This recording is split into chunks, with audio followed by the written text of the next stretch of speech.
But this week, we're encouraged by the progress being made to address this very issue. Minnesota just became the first state in the nation to launch a task force on missing and murdered African American women and girls. The goal is to resolve cases, connect families with resources, and search for the root cause of these disappearances and crimes. Joining me tonight, two women who were instrumental in getting this project started. Minnesota State Representative Ruth Richardson is the lead author of the legislation that created the task force, and Lakeisha Lee is the task force chair. Thank you both for joining me tonight. Thank you for having us. Before we get to the mission of this task force and how it got started, I want to start with you, Lakeisha. You have a very personal reason for getting involved in this work, and you've been doing much of it for years now. Tell us about your sister, Brittany, and what happened to her. My sister was murdered in 2013. It was devastating to the community, and it was something that we had no idea what to do. Once it happened, we could not find her. She was missing.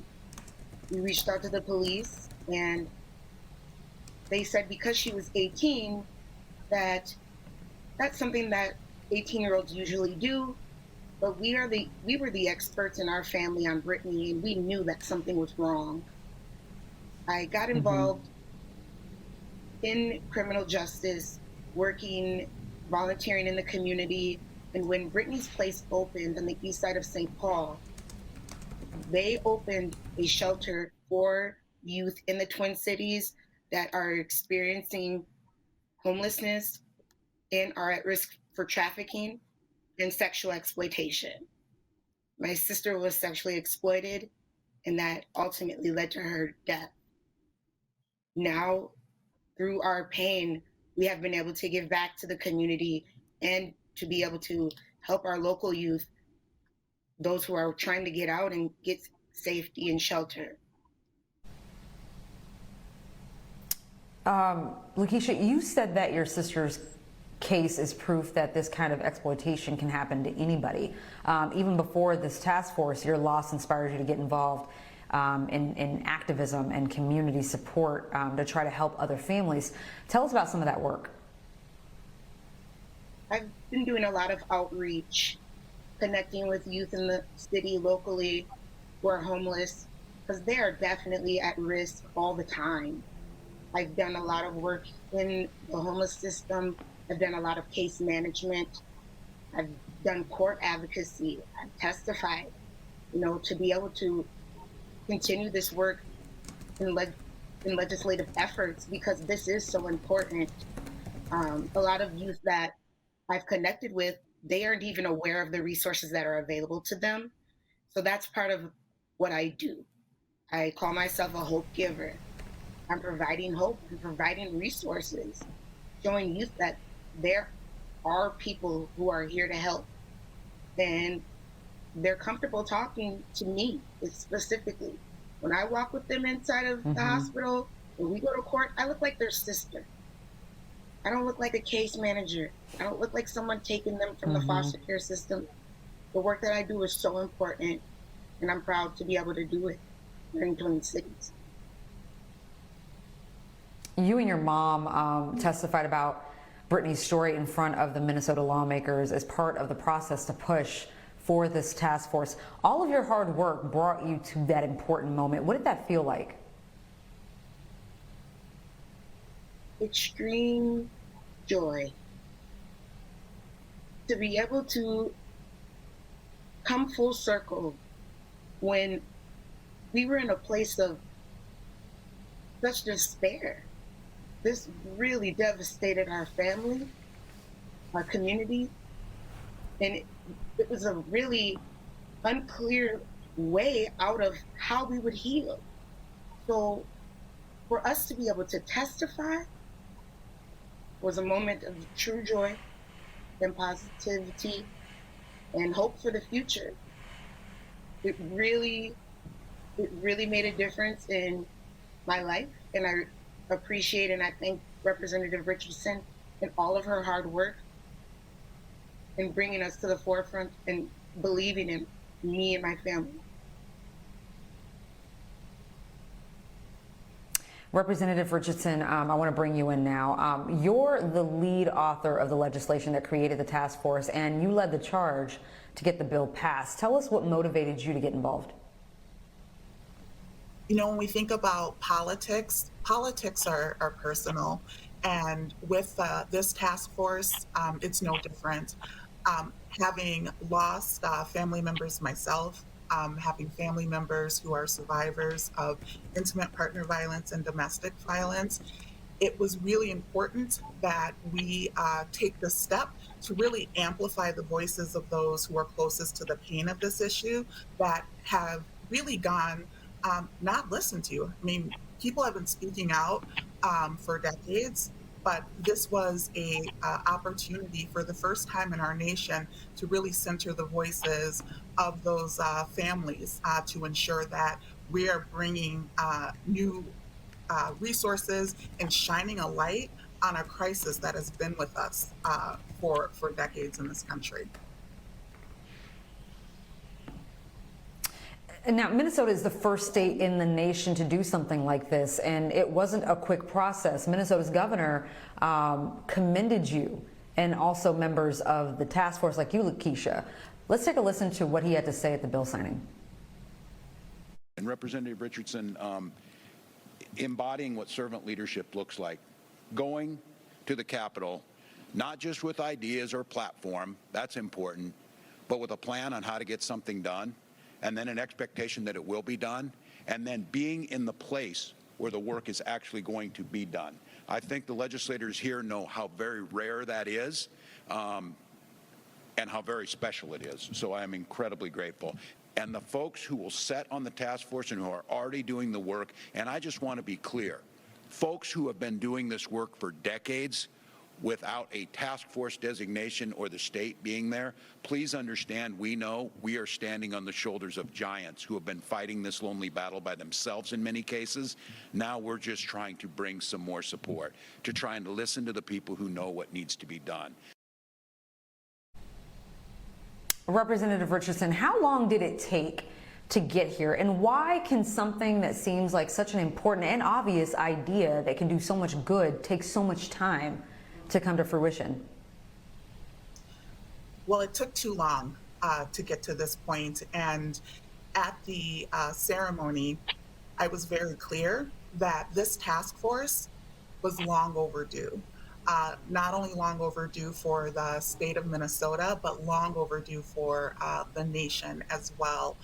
I first introduced this bill last year, and it took 2 sessions in order for us to get this bill across the finish line and for it to be signed. And one of the reasons that I think that it's taken so long to get to this point is a lot of people don't really understand the data that makes this task force so important. So when we were able to not only center the voices of families, but we were able to talk about the fact that cases involving Black women and girls stay open 4 times longer than cases involving white women. When we were able to talk about the fact that Black children who are missing make up about 35% of all the missing children across the United States, but less than 10% of the media references. And when we can look at the data from just 2020, last year, there were at least 4 Black women and girls a day that were murdered within the US in 2020. And with that, those stark disparities, people had to listen and they had to pay attention. And it's the first time in many cases that people are starting to pay attention to these stories and these statistics. All right, we've got more to discuss with these two and the important work that they're doing, so don't go too far. You're watching Making the Case. This week, Minnesota became the first state in the nation to officially launch a task force focused on missing and murdered African American women.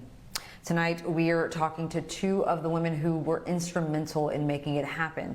Ruth Richardson is a Minnesota state representative who led the charge to get the task force launched, and Lakeisha Lee is the chair of that task force.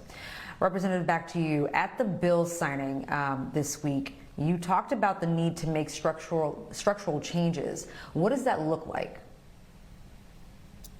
You know, the structural changes mean that we really need to spend some time looking deep at the disparities. And we know, for example, when we look at cases involving Black girls who go missing, those Black girls are much less likely to get Amber Alerts than white children and children of other races as well. And so we know that what happens in the first 48 hours of when a child goes missing is really going to be important to what happens within that case. And when Black girls don't get that Amber Alert, what that means is that they don't get the police response that you would usually expect to see when a child goes missing. And you also don't get the media attention because runaways don't get the same media attention as a child who is considered to be at risk. Being victimized or have been abducted. So part of this is thinking through where law enforcement has discretion.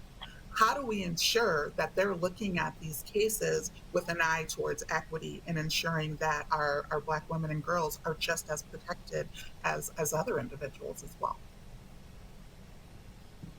Well, at the bill signing, Minnesota's Lieutenant Governor Peggy Flanagan also commended your efforts. Let's listen to what she had to say as well. As a Native woman, as a survivor, as a child witness, I see you. There is an important intersection in the disproportionate violence that is perpetrated against Native women and African American women. The disproportionate violence that our communities experience is very real. And that we need to enter into a place where the value of Black women is the value of women, period. And for us to be on the forefront of this issue, this task force is historic, but we also know we have some of the largest disparities in this state, in this country, in this state, and that is why the work must begin here.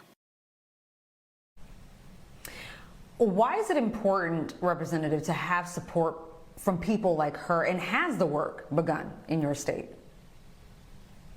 You know, it is incredible to have the support of the Lieutenant Governor within this work, and we are also standing on her shoulders with this work.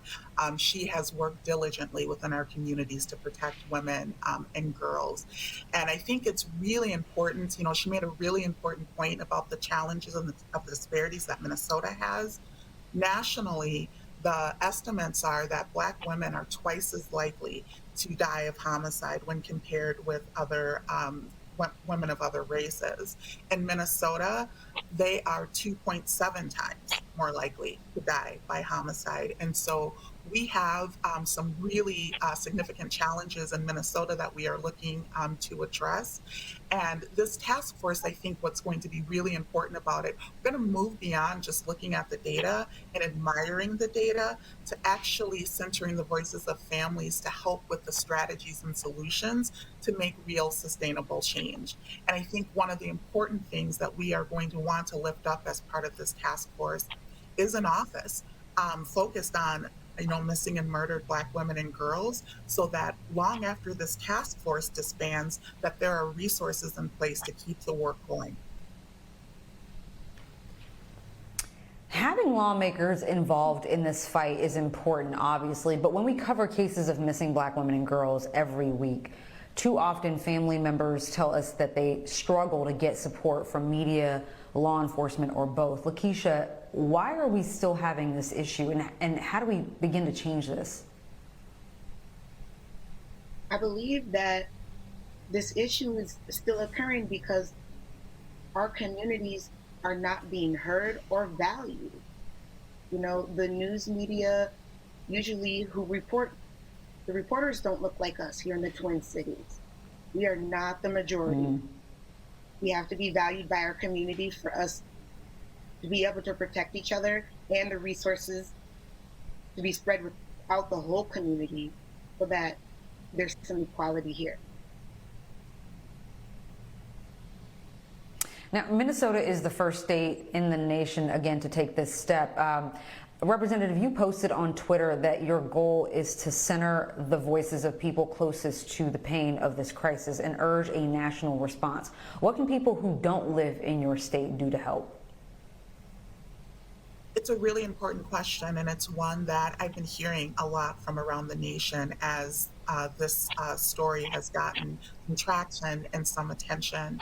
I think the most important takeaway is what we are facing in Minnesota is not unique. It impacts across the United States. And if we are really going to value all women within this country, it means that we need a national response to ensure that Black women and Black girls are protected. When we look at the disparities, we are more likely to be sexually exploited. We're more likely to have suffer economic exploitation, intimate partner violence. There are disparities, homicide. There are disparities, missing, and murdered cases. We are the worst in terms of what the outcomes look like. And so, if the nation takes this seriously, what it means is that we have the opportunity to better protect Black women and girls, and that means every woman and child is going to be more protected. Absolutely. Well, a final question for you both. A year or so down the line, what does success look like for this task force? Starting with you, Lakeisha. In my eyes, success would mean that another task force would develop around the nation. Success would mean an office would be here, built in the Twin Cities and others around the U.S., specifically where there's under-resourced communities that need more training, that need more expertise in their communities to help bring our loved ones home. Representative? And success to me is building on all those things that Lakeisha said that are so important. But as we build a baseline in terms of understanding how many families have been impacted, we need to also be measuring the outcomes to ensure that we are preventing this from happening. We're preventing children from going missing. We're preventing women from being murdered. And we're preventing women from experiencing domestic violence. That will be true success. That is key, absolutely. Lakeisha Lee and Minnesota State Representative Ruth Richardson, thank you so very much for the work that you guys are doing. You're such a great example to us all. Thank you.